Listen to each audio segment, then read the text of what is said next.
Hi guys, good morning! Welcome back sa Daily Driver. For today's episode, pupunta kaming Kainta para i-meet si Ogie at ang kanyang first generation Toyota Hiace. Konting trivia lamang bago tayo pumunta. Alam niyo ba, walang na-release na Toyota Hiace first generation dito sa Pilipinas. Lahat daw, import galing Japan. So right-hand drive. Ang nakakatuwa pa dito, yung kanyang rare na first generation Hiace, ginagamit niya pang negosyo, pang catering. So meron na daw kape doon. Tara, samahan niyo kami.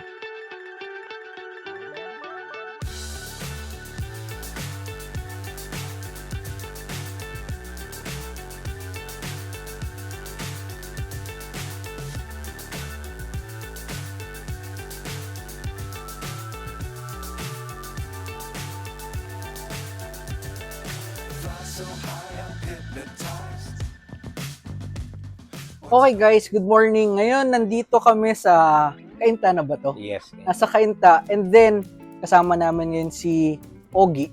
Yes. At saka, sir, pakilala kayo. Pati kwento niyo yung sasakyan niyo. Yes, ako nga pala si Ogie Katangay.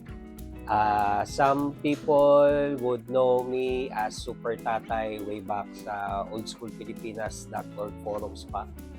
And I currently own a 1975 model Toyota Hiace.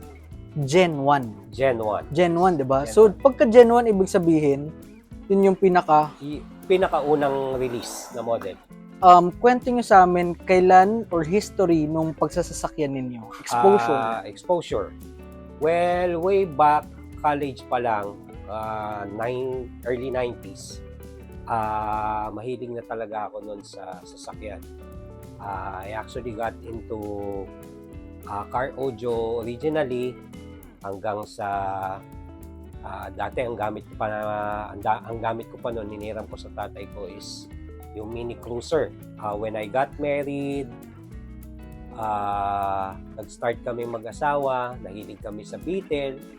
I started from 2000 siguro up until 2006, puro Volkswagen na sasakyan, Beetle, tapos Combi, tapos nagkaroon din ako ng Type 2 na crew cab na assembled lang. And after that, that's when I got into Japanese classics. So yun na nga. And first na nakuha ko was this same Hiace na originally dun sa iba kilala yan na Fire Rescue from San Juan. Black and white pa yung original na kulay niyan nung makuha ko. And marami na akong experiences sa sasakyan na yan. Katulong sa hanap buhay, nakarating ng Baguio, wala namang problema, kahit pabagal.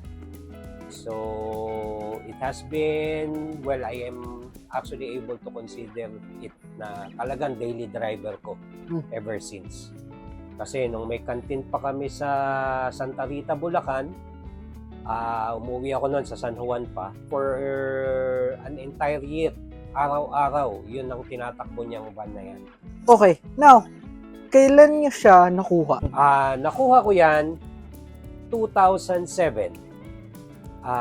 Well, medyo maano pa nga yung kwento niyan kasi nakabili kami noon ng vanet na may aircon, komportable, and since yung van na yan, matagal ko nang nakikita, and since from San Juan yung owner, talagang gustong-gusto ko siya. So, nung magkausap kami ng may-ari, I decided to convince my wife to, yun nga, ibenta yung vanet namin. Na may aircon? Na may aircon. So, halos 2 weeks akong inaaway ni Mrs. kasi bakit daw ginibab ko yung comfort ng mga anak ko para lang masunod yung luho ko. But, well, it turned out naman na para sa akin, worth it. Kasi marami kaming memories ng mga bata na gamit yung van na yan. From going out of town. Yun nga, Baguio, swimming sa San Juan, Batangas. Basta marami kaming escapades, priceless moments na na-spend na gamit yung van na yan. So, yun. That was way back 2007. And it has been with me ever since na muntik na ring mawala. Luckily, the sale didn't go through. So talagang siguro destined siya na maging keeper ko na. Kasi sa dami na nang dumaan sa akin na old school, yan lang talaga yung kumbaga na-pamper ko ng husto. So kahit luma na siya, maraming kalawang, still yan pa rin yung kumbaga one form of relaxation ko, driving it around.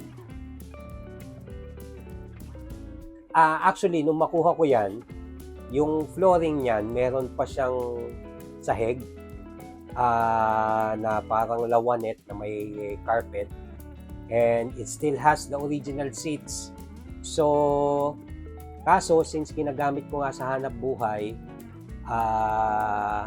naobliga akong tanggalin na lang yung mga seats para ma-maximize yung space, yung mga sidings, give up ko na kasi hindi ko nung papinturahan ko siya, hindi nag-decide ako talaga na wag na siyang palagyan ng sidings muna since hindi naman siya iso-show.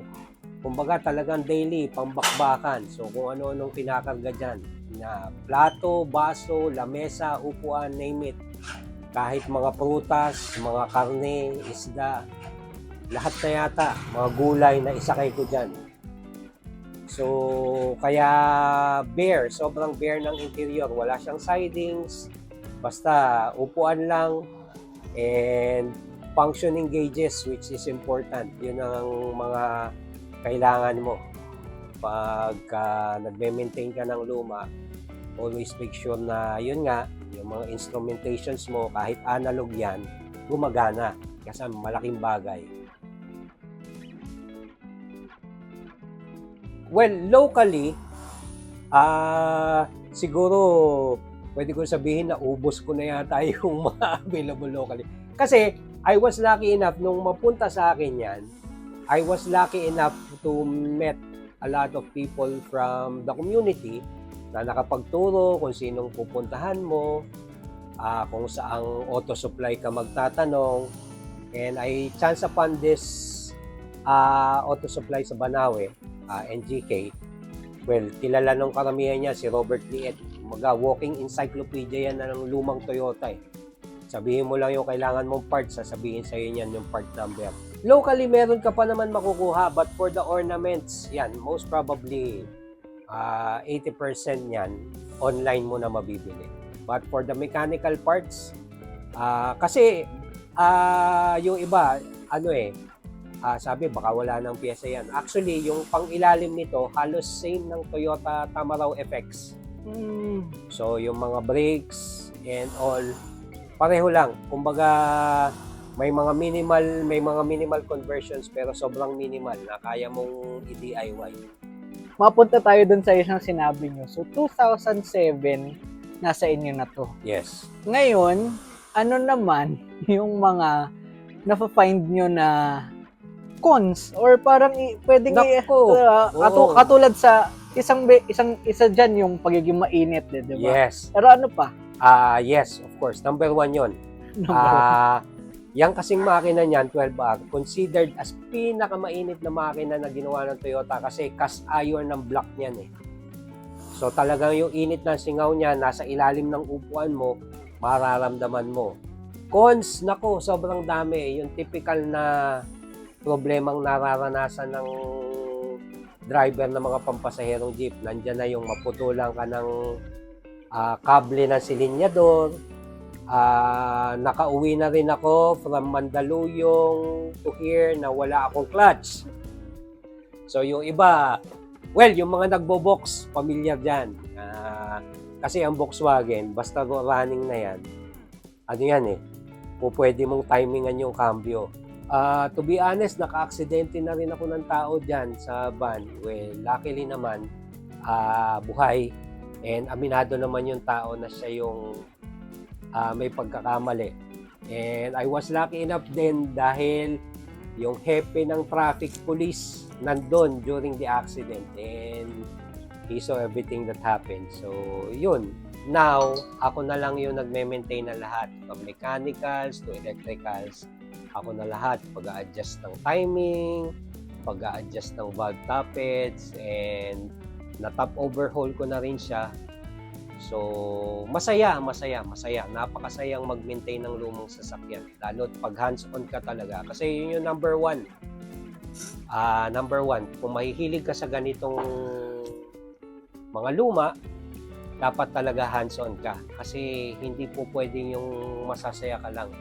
Andun yung major part ng enjoyment para ma-enjoy mo owning yung mga lumang ganito.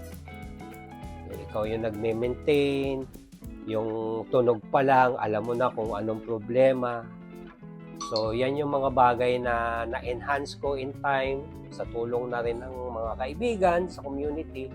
And of course, ngayon, napakadali na ng lahat. Nandiyan ang Google, nandiyan ang YouTube. So, kung talagang andun yung dedication at passion mo, magagawa mo. Saka hindi masamang magtanong. Yun yung number one rule. When in doubt, you always ask questions. Mga bagay na nakaka-enjoy sa ganyan. Okay.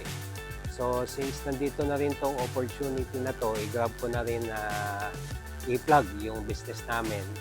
Lola Ena's Food and Catering Services. So, kung kailangan nyo ng food caterers for your upcoming events, mapamalaki o mapamaliit na event dyan, we do cater kahit saan within Metro Manila. Just feel free to visit our page. Meron kaming page, Lola Ena's Food and Catering Services sa FB. So, yun. Tsaka, dun sa mga mahihilig nga pala, ibanggitin ko na rin na din, every time that we will be having a Grand EB, madami tayong mga groups or clubs na po pwede nyo i-check. Like yung Vintage Car Club of the Philippines, Old Schooler Club of the Philippines, Classic Toyota Club of the Philippines.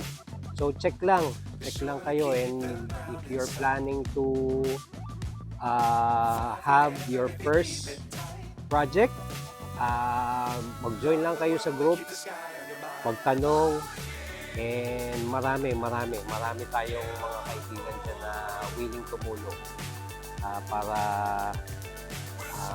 mabuhay and mapanatiling masigla yung community ng mga magluluma. Yun lang. Salamat. Okay. Ako nga pala ulit si Ogie. At ito ang aking daily driver, ang aking bang bus na 1975 Toyota RH10 o first generation high-tech.